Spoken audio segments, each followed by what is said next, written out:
Have a special guest many would remember from years back. Well, Alex Okurigwe, also known as Alex O, is referred to as the Nigerian king of pop music. He started and pursued a career in music after his high school education in the 80s. One of Nigeria's early music legends, the late Steve Rhodes, gave Alex all the training and support he needed in singing and music production. Now, in 1988, his first album, Getting Loose, was released on Polygram record label. He went on to release 5 albums on Polygram Records, now Premier Music, with hit song after hit song, including Celebrate, Wadama, Do It, Banana, Say No, Lagos Weekend Party, amongst many others. Of course, Alex O is one of the pioneers of the sounds that gave birth to modern Nigerian Afrobeats, having systematically turned the sounds around, introducing a major Nigerian language into pop music, and recorded the first ever Nigerian Pidgin English rap in his song Celebrate. Ladies and gentlemen, let's make welcome Alex O. You're welcome. Thank you so much for having me this morning. And it's good to have you this morning. Of course, what kind of vampire blood are you taking? You've always been this young since I have watched you and known you. Well, I wake up every morning and I thank God for a beautiful day. And I keep thanking God for giving me more beautiful days. Just to be sure, how old are you? I'm in my late 50s, actually. And you're this young? Yeah, well, we try the best we can and leave the rest for God to, to take care of. Okay, so you were the rave, or you're still the rave of the moment. Back then, you did music, and it happened at a time when no one thought that Nigerian music would go this far. How was it recording then? Okay, then it was a bit more. It was more challenging than it is right now. During that time, you didn't really have much resources for studio time, and music recording requires a lot of work and a lot of time in the studio, because those days we had only about 5 or 6 recording studios in the entire country. True. And it's different from right now that everybody has their own studio. Technology has changed everything. So everybody now has their own studios. During our time, you were given about, let's say, about 10 sessions of 8 hours each to fix an entire album of about, let's say, 8 or 10 songs. So you must do your homework before going to the studio, so that when you get to the studio, you just drop the ideas down and everything have to be as quick as possible, because if the time finishes and you haven't finished what you're doing, or you rushed it and it's not sounding as good as it's supposed to sound, then you have a problem, How did that impact on the quality of the songs that came out then? It really did. It really affected the songs, because when you rush your song, a whole lot of things. Sometimes the process of putting music together requires you put something down, you step back and listen to it and check, it's working, it's not working. It was a bit of a problem that time. So some of us who managed to be successful, I think God was on our side, besides working a little harder, because at that time you knew if you were given an opportunity to be heard, talking about your music, your songs, you treat it like it's the last one. The reason is because there were thousands of other artists who are looking for the same opportunity that you're being given, and they're not getting it because the recording companies were so small in number, so you needed to work harder. Unlike today. Today, everybody's studio, most people have carried their laptops along with them, and the studio is there. And they can take one whole month to work on a song. So all that we started during those days, there was experimenting this and that, now technology has made it even easier for them to be able to, to move it forward. And the young boys they're taking advantage of it and doing very well. So it's a whole lot better now than then. But would you rather then than now? Because at least you had live instruments to use. Yes.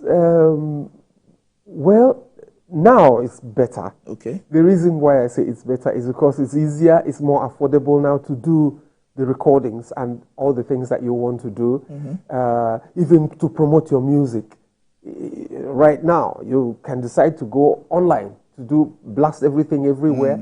And, unlike that time we had to, I remember when we released the maxi single that had Celebrate. Mm-hmm. The A&R manager of Premier Music then, Dindisi, Mr. Dindisi, we had to actually go by road, go from one media house to the other, the whole of the South within 1 week. Talking about driving from here to Benin, to Onitsha, to Enugu, you have to touch every radio house, every TV house, every club house, every newspaper house.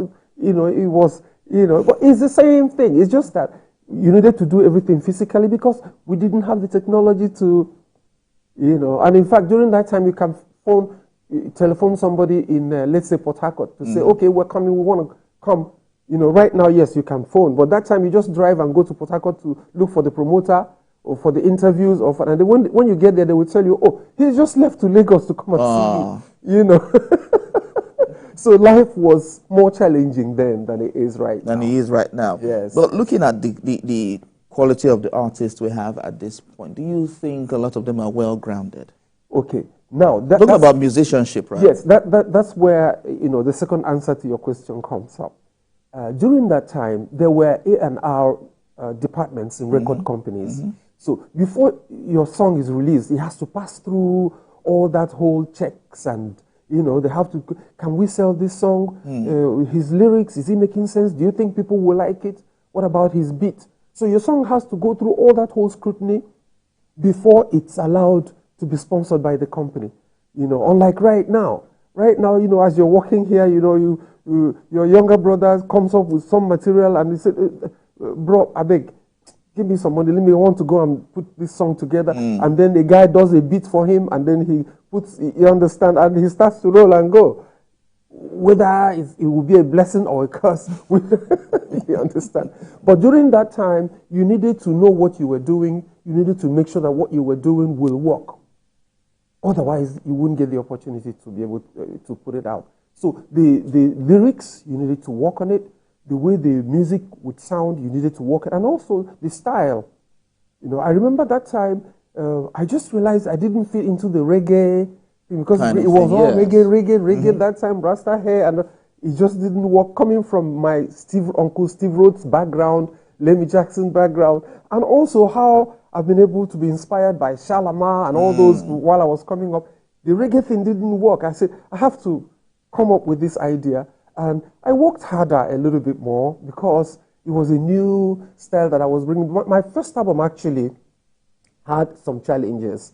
A lot of people thought, because it was completely foreign, a lot of people thought, is he Nigerian? Is he not Nigerian? Is it? So it really, touched a little bit on what was going on. So the second, when the maxi single started coming up, I had to bring the pidgin rap, make we take some time to bubble and shuffle, then bring the Igbo chorus, bring Yoruba, all those things on top of the R&B that I was doing. So I think that all those experiments, all those fusions here and there, adding this, joining this, is exactly what's going on now, except that the sound is a lot better, bigger, because technology has been very helpful.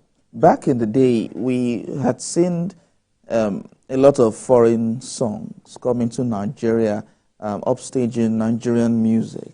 How did that affect the psyche of Nigerian artists at the time and the push to do better? Okay, first of all, during that particular time, there was a culture in the country of who dresses like Uyibo gets more attention. So it was in every aspect of our lives that time. And the radio was not different. Even the TV, the musical shows, it was all about Michael Jackson. It was all about, you understand? Yes. So about 90% of songs you heard on radio were all foreign.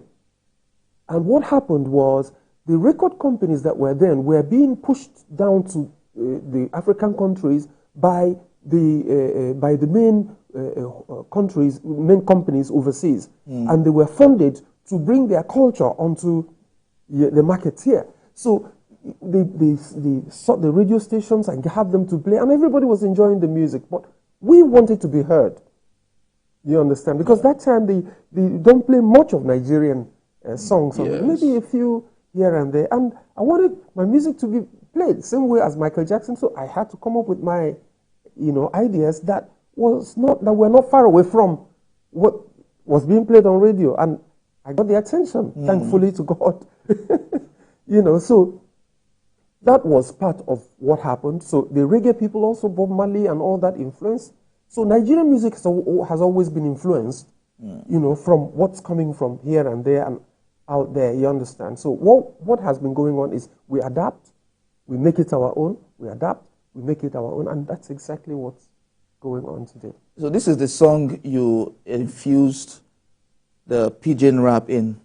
No, this is She's So Pretty. She's So Pretty, yes. Yes. This is my first album. Yes, She's So Pretty. One of those pop songs, you understand, you know, that I had to start to tone down during the second. Yes, to bring a whole lot of local elements so that Nigerians will identify. And it worked, thankfully to God. Thankfully, yes. But looking at the music industry so far, are you impressed by what you're seeing? Yes and no. I was expecting that. Yeah. I was expecting that. There's a reason why you have just 4 or 5 artists at the top making it. Because they work harder than the others. They think about their lyrics before they put them out. They beat, they want to make sure it's working. Their videos, they spend so much money, you know, to put it out, for it to come out well and all that. But the thing is, you know, like during our time, you know, you needed to go through all that whole process before you. So here, this time around, nobody checks. You just, whatever ideas you have, you just put it. So a lot of the lyrics that we hear don't make much sense to people.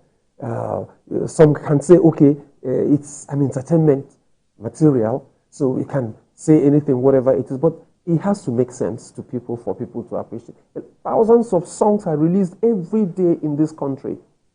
Not many of them stay till, you understand, not many of them get the needed exposure. The exposure, and then how long do they last? You understand? So those are some of the things. During our time, you put a song out for the next 1 year, 2 years, 3 years. You're still vibing. Yes, it's still, even some of my old songs are still being played at parties when you go. You know, so it makes a lot more sense to do it more properly. Pay attention to what you've chosen to do.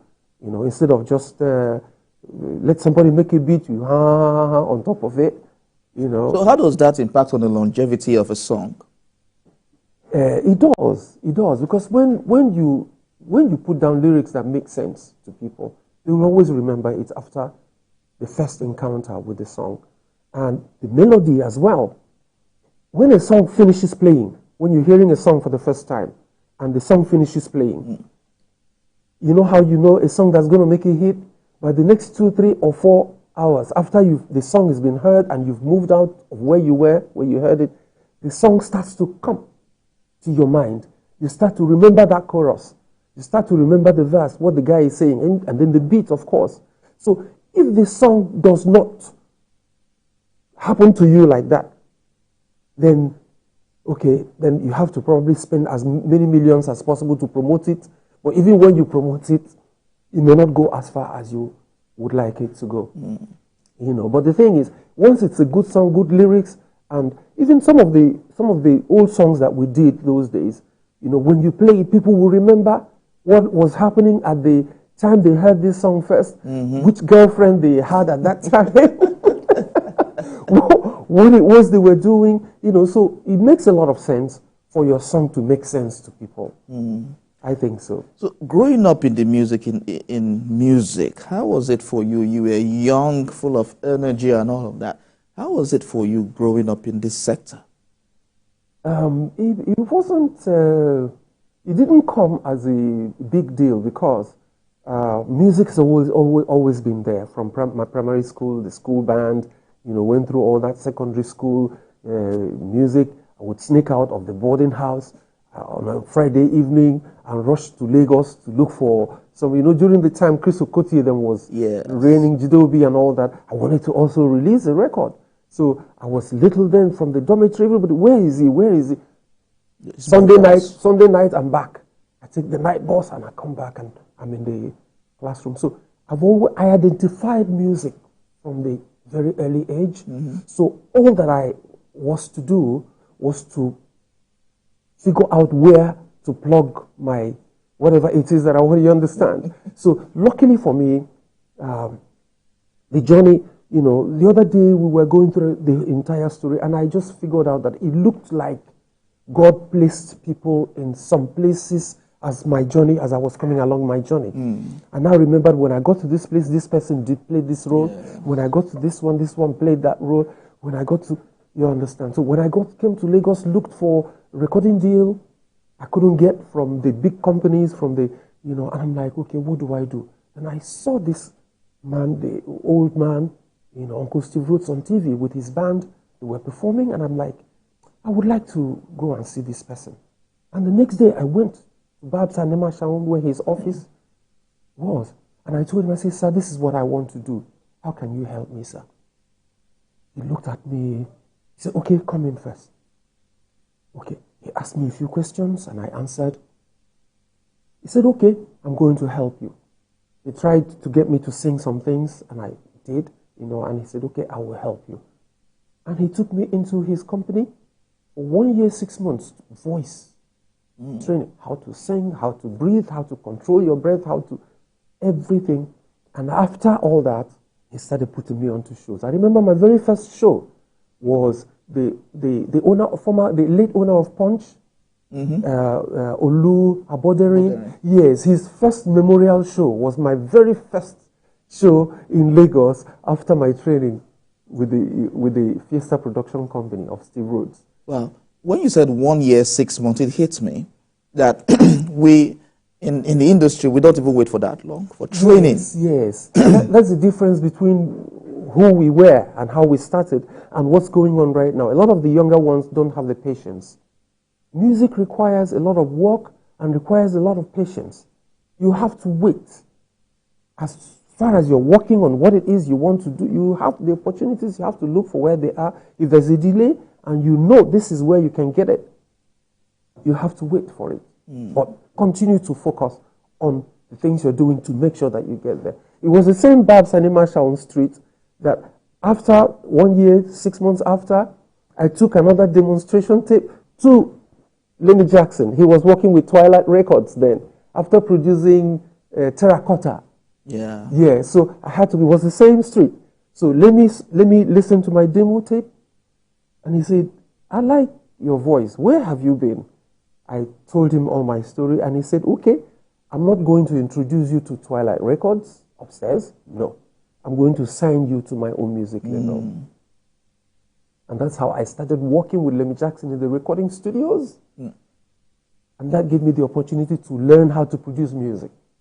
So most of the popular artists, Mandatos, Oris Wilike, Magic, when you check the back of the album, you'll see my name written there as backup singer, as arranger, so it's been a long journey. So to get all of that training, you play certain instruments. I started learning the keyboards. It's very important because once you learn either the keyboards or the guitar, any of the melody instruments, they will help you and guide you towards the process of putting a song together. Because if you don't have that knowledge, you will not be able to know which chords will be sweet, which melody lines will attract more people. True. How do I make it sound so that when somebody hears it, they say, they ask a question, whose music is this? If it doesn't occur to people like that, then you have a challenge putting it all together and then, having it to blow. True. You have a lot to give and to say. You collaborated with a younger artist in Germany. Yes. Any other plans to collaborate with Nigerian artists? Yeah. Yes. It would be a good idea, but I have to pray for it, and I have to make sure that I am properly guided, to make sure that I work with somebody that I have to be compatible with. Okay. Because when you start a project and somebody halfway stops coming, or somebody appears on the audio during the audio recording and doesn't want to appear on the video, so there are a whole lot of complications that can come out. It has to be somebody who thinks progressively as you do. for it to work out. So I'm praying, and I would love to. Which particular ones now? Off your head. Which I can't really mention. There are a whole lot of nice, great artists. I mean, Two-Face, even the obvious ones at the top, Burna Boy, Davido, my man, P-Square, any of them, you understand. But it has to be arranged in such a way that it has to work out, you understand. It has to work out in what sense? Because a lot of them are quite busy while recording. Yes, that's one.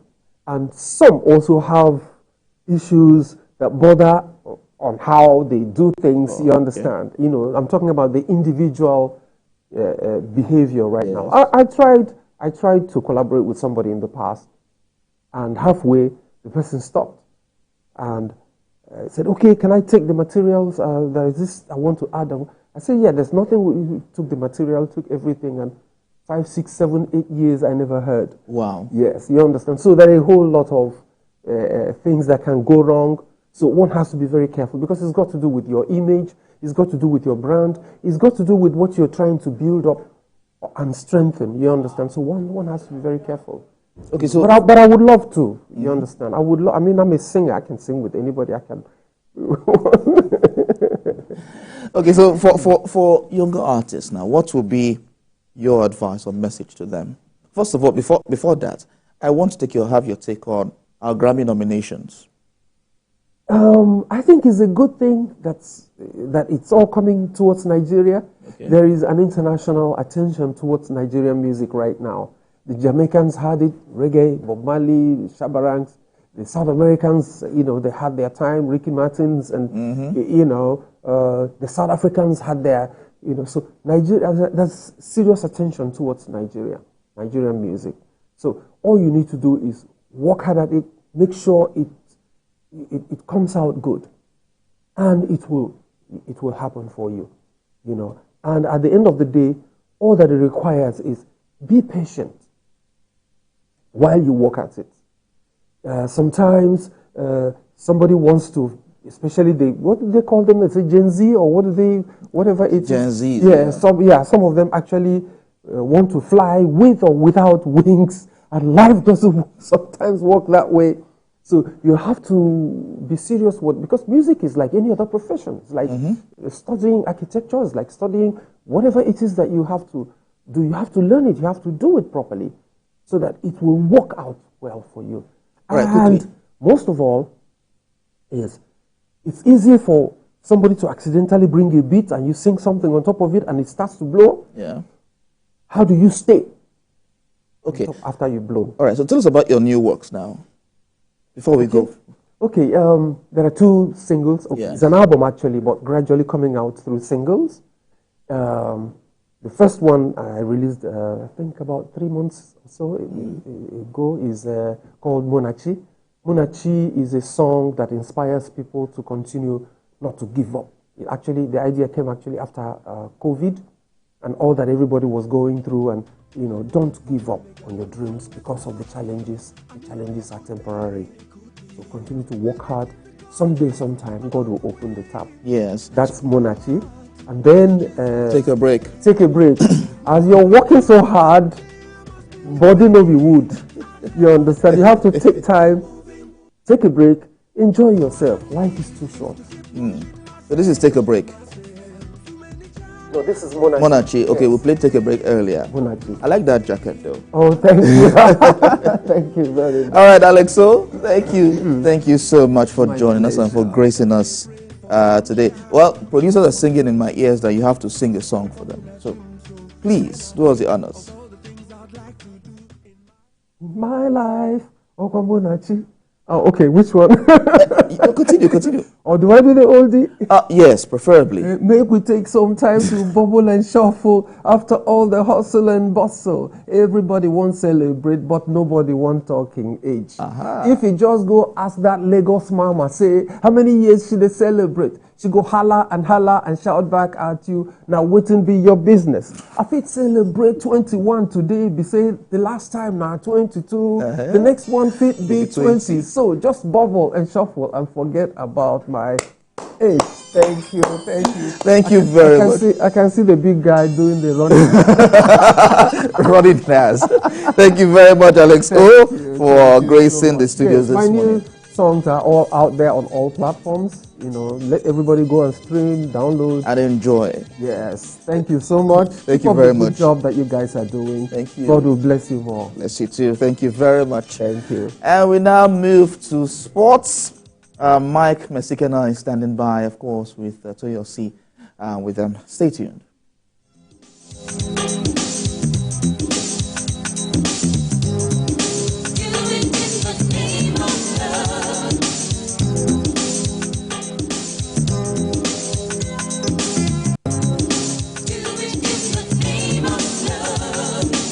Bringing my mind, wishing I could find someone who can make my heart. I don't